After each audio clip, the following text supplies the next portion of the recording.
नमस्कार दोस्तों। आज मैं कई दिनों बाद आपके साथ जुड़ पा रहा हूँ और उसके पीछे कुछ तमाम सारी वजहें हैं। आज मैं उन्हीं पर आपसे बात करूंगा और मैं बताऊंगा कि कैसे और कितने निचले स्तर पर नरेंद्र मोदी सरकार गिरती है और उन सब चीजों को लेकर के कि वो किस तरीके से पिछड़ों को लेकर के झूठ बोलते हैं, किस तरीके से वो दलितों को लेकर के झूठ बोलते हैं और किस तरीके से वो महिलाओं को लेकर के झूठ बोलते हैं। एक तरफ महिलाओं को अधिकार देने की बात करते हैं और दूसरी तरफ नफरत में न जाने क्या क्या करते और करवाते हैं। उदाहरण के लिए मैं शुरुआत खुद से आज करूंगा। मैं आपके साथ 5 दिन इसलिए नहीं जुड़ पाया क्योंकि मेरी पत्नी को मेरे से तो कुछ नहीं कर पाए, तो मेरी पत्नी नौकरी करती थी एक इंस्टीट्यूशन में और उसके बेस पर एक सरकारी घर अलॉट था और उस इंस्टीट्यूशन से मेरी पत्नी को उन्होंने नौकरी से निकलवाया और उसके बाद में उन्होंने वो घर कैंसिल कराया और इतना आनन फानन, इतनी स्पीड में ये सब हुआ कि आप कल्पना नहीं कर सकते। मैं तो एक पत्रकार हूं, सच को सच और गलत को गलत कहता हूं। मेरे को करिए यदि कुछ, मेरी पत्नी ने तो कुछ नहीं किया था, वो तो कुछ ज्यादा बोलती भी नहीं, वो अपने काम से काम रखती। लेकिन साहब, बदला लेना है तो आपसे, आपके परिवार से, आपके घर से, सबसे लिया जाएगा। यह नरेंद्र मोदी की नीति। इस कारण से कई सारी डिस्टरबेंस थी। अचानक एकदम से एक हफ्ते में मुझे घर खाली करना था और उन सब चीजों में बिल्कुल उलझन में था और किसी तरीके से फिर चेंज करके कहीं पर किराए पर लिया और उसमें मैं शिफ्ट हुआ। अभी पूरी तरीके से घर शिफ्ट नहीं हो पाया, इसलिए बालकनी में बैठ के आपके साथ चर्चा कर रहा हूं। तो यह उदाहरण देता हूं और यह तब हुआ जब महिला आरक्षण बिल कहते हैं हम पास कर रहे हैं, महिलाओं को अधिकार दे रहे हैं, महिलाओं को सशक्त बना रहे हैं। तो नरेंद्र मोदी का यह है कि जिनसे कोई कंसर्न नहीं है उनको ऐसे करते हैं। मेरी 2 छोटी बेटियां हैं, उन बेटियों को जो कि हाई स्कूल में है, फाइनल में है, तो निश्चित रूप से उसकी पढ़ाई डिस्टर्ब होती है, बहुत सारी चीजें डिस्टर्ब होती हैं, लेकिन होंगी। मोदी जी को क्या फिक्र पड़ता है? बेटी बचाओ, बेटी पढ़ाओ, ये नारा देने वाले बेटियों से ही हक भी छीनते हैं, उनके साथ अत्याचार भी करते हैं और न जाने क्या क्या। तो इस तरह का इनका महिला आरक्षण है, महिला सशक्तिकरण है, बेटी बचाओ बेटी पढ़ाओ है कि बेटियों को आप पढ़ा न सकें और कुछ न कर सके। तो यह एक चरित्र है, लेकिन मैं हारने वाला नहीं, मैं लड़ूंगा सच के लिए, चाहे मेरा सब कुछ चले जाए। मेरी पत्नी ने कहा कोई बात नहीं, मेरी बेटियों ने कहा कोई बात नहीं। मेरी बेटी ने तो इतनी बड़ी बात कही, पापा मैं बहुत सारे लोगों से सुनती हूं कि उनके पापा क्या करते हैं, सुबह उठते हैं, फ्रेश होते हैं, सैर करते हैं और खाते पीते हैं और उसके बाद अपने ऑफिस चले जाते हैं, अपने काम पे चले जाते हैं, फिर शाम को आते हैं, फ्रेश होते हैं, खाते पीते हैं या कहीं बाहर खाने चले जाते हैं, घूम लेते हैं और कुछ कर लेते हैं, कुछ वेकेशंस में चले जाते हैं।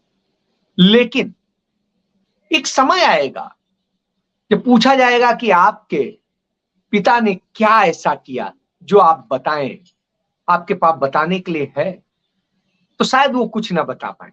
लेकिन मुझे गर्व है कि मैं बता सकूंगी कि जब धाराएं इस तरह विपरीत बह रही थी, उस वक्त मेरे पिता उससे लड़ रहे थे सच्चाई के लिए और वो ये कष्ट सह रहे थे।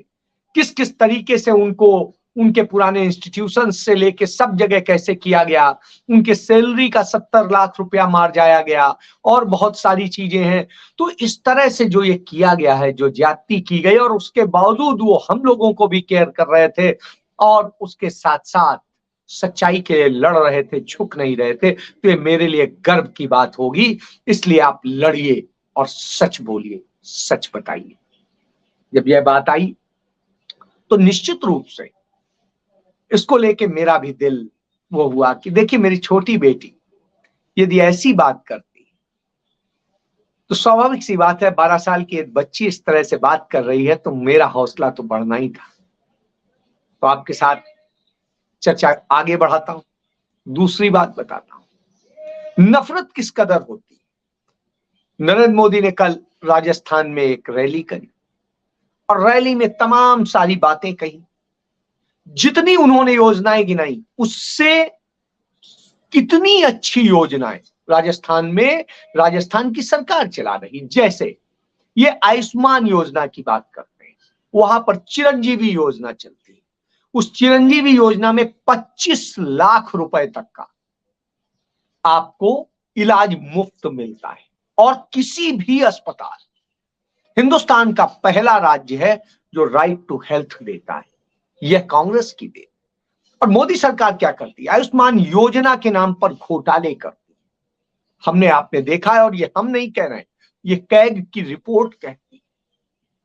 चलिए छोड़ दीजिए, दूसरे पे आ जाइए। राजस्थान में जो बलात्कार की घटनाएं हुई उनमें 80% बलात्कार के आरोपी भारतीय जनता पार्टी से जुड़े हुए लोग। अब आप कल्पना करिए, 80% लोग। तो इस तरह की स्थितियां हैं, तो यह हालत है। इसके बाद में वहां पर जिस तरीके से जो महात्मा गांधी स्कूल खोले गए हैं, मॉडल स्कूल, उन मॉडल स्कूल में मुफ्त शिक्षा मिलती है अंग्रेजी माध्यम की। अच्छे स्कूल, अच्छे शिक्षक। आप शिक्षा नहीं दे सकते, शिक्षा से महरूम करने का काम करते हैं। आप नहीं चाहते कि, लेकिन वो सरकारें कर रही हैं। इसके बाद आप आए, जब आप छत्तीसगढ़ चले गए तो छत्तीसगढ़ में भी इसी तरीके से, राजस्थान में भी है, छत्तीसगढ़ में भी है। किसानों के लिए, पशुपालकों के 40,000 रुपए का उनके प्रति जानवर का बीमा है, जो सरकार पैसा भरती है। और उससे यदि उनके किसी पशु को कुछ हो जाता है तो सरकार पैसा दिलाएगी। तो आप समझिए कि इस तरह से सुरक्षा देती। यही चीज वहां पर सबसे अधिक गेहूं या अनाज की जो खरीद है, सबसे अच्छी कीमत छत्तीसगढ़ में मिलती है। और उसके बाद में वहां के जो स्कूल है, मॉडल स्कूल, वो अपने आप में किसी भी देश के प्राइवेट स्कूल को मात देते हैं। इतने अच्छे स्कूल, और वहां के बच्चे जिस तरीके से, और ये गरीब घरों के बच्चों को, आदिवासी बच्चों को यह मौका मिल रहा है। लेकिन साहब, जब ये करते हैं तो उन्हें अर्बन नक्सल कहा जाता है। लोगों के लिए जब किया जाता है तो ये होता है। इसी तरह कमोबेश कर्नाटक में भी कुछ शुरुआत हुई है, कुछ और हो रही है। इसी तरीके से हिमाचल में हो रही है। हिमाचल इस समय खुद ही बहुत पीड़ा की स्थिति में है, उसको भारत सरकार ने कोई मदद नहीं दी और वो हिमाचल सरकार अकेले बूते लड़ रही है इतनी बड़ी विभीषिका से, जो प्राकृतिक नहीं है, मोदी निर्मित यह आपदा आई हिमाचल में। क्योंकि जो इन्होंने मेगा प्रोजेक्ट प्रकृति की रिपोर्ट के खिलाफ तैयार किए, उनके कारण ये स्थितियां हुई हैं। क्योंकि जब पानी का रास्ता रोका जाता है, प्रकृति का रास्ता रोका जाता है, तो बर्बादी करती है। तो वो बर्बादी के कारक सिर्फ और सिर्फ नरेंद्र मोदी। इसके बाद आप जानिए कि जो इनकी बात करते थे वो ये करते हैं। फिर ये कैसे पिछड़ों से और दूसरों से डरते हैं, उनके बढ़ने से उन्हें परेशानी होती है और सारी चीजें, उसको लेके देखिए। राजेंद्र यादव, राजस्थान के गृह राज्य मंत्री, उनका अपना एजुकेशन और दूसरी चीजों का बिजनेस है। और उनके बिजनेस में पिछले साल उनके यहां इनकम टैक्स की छापेमारी हुई थी 51 जगह पे। और अब आज जब मैं आपसे बात कर रहा हूं, तब उनके यहां ईडी के छापेमारी हो रही, जबकि इनकम टैक्स में उनके यहां कुछ गड़बड़ नहीं निकला था। तो यह है स्थिति। क्यों? क्योंकि चुनाव आ गया है, आपको डराना है। आपके पास जो लोग, कुछ चंद लोग पैसे वाले हैं और वो अपने बूते बने, और उन्होंने तमाम पिछड़ों को नौकरियां दी। राजेंद्र यादव ने 1 लाख पिछड़े लोगों को नौकरियां दी और उन राजेंद्र यादव के यहां छापेमारी हो रही है और कुछ हो रहा है। तो 1 लाख रोजगार देने वाले राजेंद्र यादव इस स्थिति में आ जाते हैं। नरेंद्र मोदी कहते हैं हम पिछड़ों के लिए बड़ा सोच रहे हैं। इसीलिए राहुल गांधी कहते हैं कि ऐसे आप पिछड़ों को सोचते हैं। जब नई संसद का शुरुआत होती है, उद्घाटन होता है, जो भी कुछ होता है, राष्ट्रपति नहीं बुलाई जाती और तमाम हीरोइनें बुलाई जाती हैं। लेकिन साहब क्यों? क्योंकि वो आएंगी तो फिर मोदी जी का कद घटेगा और मोदी जी तो भाई क्या हैं ये पता नहीं। बाद में यदि आप इसी तरीके से युवाओं के साथ जो छल किया, रोजगार देने का वायदा किया था, 2 करोड़ रोजगार हर साल, आपको याद होगा। और स्थिति क्या, जो सीएमई की रिपोर्ट आई है उस रिपोर्ट के मुताबिक 31 लाख लोगों की नौकरियां सिर्फ 3 साल में छीन ली गई। 3 साल में 31 लाख की नौकरियां छीन ली गई। और जैसा मैं आपको पहले डाटा बताता था, मैं 90 लाख बेरोजगार लोग कहता था। जो डाटा आया है उसके मुताबिक इस देश में 99 लाख लोग, 99 point something lakh, 99 point something crore लोग बेरोजगार, उनके पास कोई रोजगार नहीं। तो यानी एक प्रकार से राउंड फिगर में 100 करोड़ लोगों के पास में रोजगार नहीं है। यह स्थिति देश की। देश में रोजगार सिर्फ 40.48% लोगों के पास है। आप इससे समझ सकते हैं कि किस तरीके से नरेंद्र मोदी सरकार ने इस देश को बेरोजगारी में ढकेला है। रोजगार दे नहीं सकते, रोजगार छीनेंगे, नौकरियों से निकलवाएंगे और उसके बाद जो करेंगे वो आपके सामने। तो यह इनका चरित्र। महिलाओं के रोजगार सबसे ज्यादा छीने।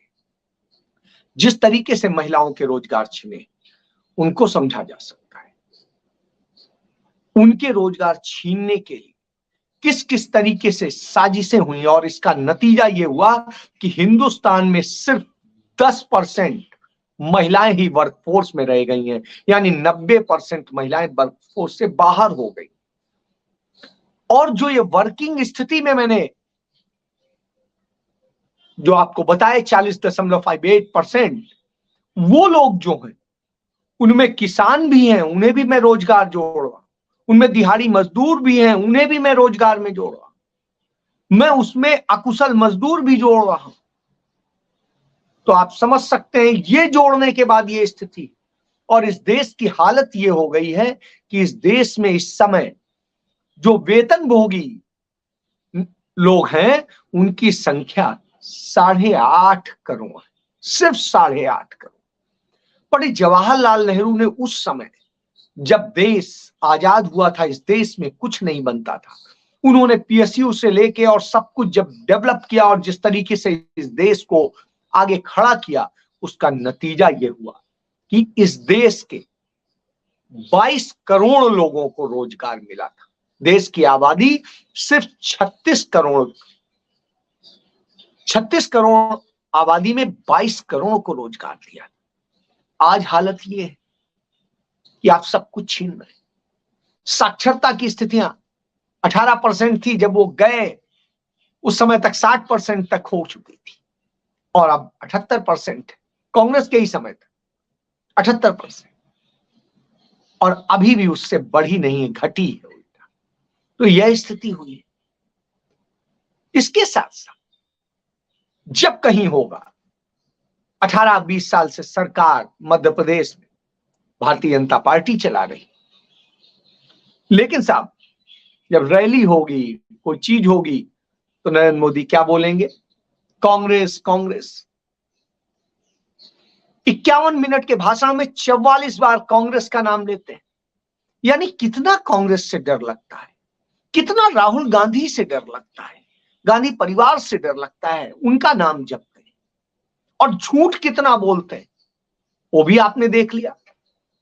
जो स्टेशन ही भोपाल में नहीं है उसे कह दिया कि वो स्टेशन देखिए कितना खूबसूरत बना दिया है। अरे भाई झूठ बोले, जैसे दरभंगा का झूठ बोला था दरभंगा में एम्स बन गया, इसी तरीके से झूठ बोला था कि तमिलनाडु में एम्स बन गया और जाने कहां कहां क्या क्या बना चुके। तो आपने देखा है। तो इस तरह की स्थितियां, इस तरह की स्थितियों का हमें प्रधानमंत्री चाहिए। क्या हमने यह सोचा था? शायद कभी नहीं। मैं भी सोचता था शायद नरेंद्र मोदी कुछ बदलेंगे, लेकिन वो बदले हैं। क्या बदले? कि उन्होंने अपना चेहरा बदला है, अपने कपड़े बदले हैं, रईसी का आलम बनाया है और न जाने क्या क्या। बदला है इस देश की राजनीति का चरित्र, बदला है इस देश के अंदर नफरत का माहौल। इस माहौल में ले आए हैं कि संसद के भीतर भी जाति और धर्म के नाम पे गालियां दी जाती, न जाने क्या क्या किया जाता है, चंद पूंजीपतियों के हवाले पूरा देश कर दिया जाता है और इसके बाद बड़े शान से कहते हैं कि ऐसे नहीं वैसे। तो जब यह करते हैं तब आता है कि आखिर नायक कौन है, तब दिखता है कि नायक कौन है। तब नायक के रूप में राहुल गांधी दिखाई देते हैं। तो छत्तीसगढ़ जाते हैं,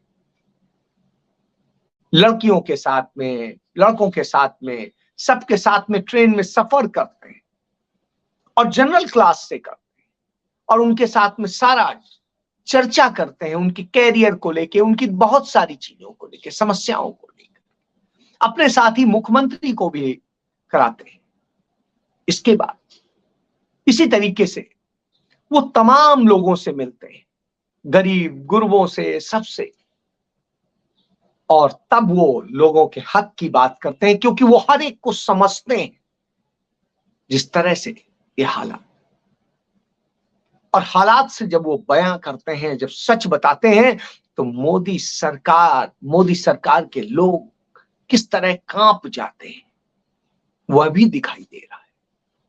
किस तरीके से वो ऊल जलूल बातें करने लगते हैं, तथ्यविहीन बातें करने लगते हैं, कुछ भी कहने लगते हैं।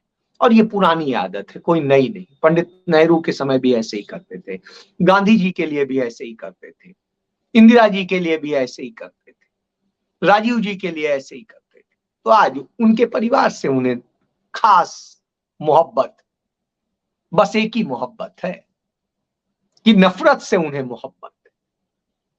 और राहुल गांधी को मोहब्बत से मोहब्बत, वो मोहब्बत बांटते चलते हैं, मोहब्बत की दुकान खोलते हैं। इसलिए आज मैं इतनी ही सिर्फ बात करूंगा, उसके बाद कल से कुछ और बात करूंगा, लेकिन मैं ये बताने के लिए कि यह सत्यता है। ऐसे में आपको सच को पहचानना होगा। मैं फर्स्ट हैंड इंफॉर्मेशन देता हूं, आप देखिए किस तरीके से भ्रष्टाचार, किस तरीके से और क्या क्या। ऐसे में आपको किसके साथ खड़ा होना है, यह फैसला आपको करना है। जय हिंद।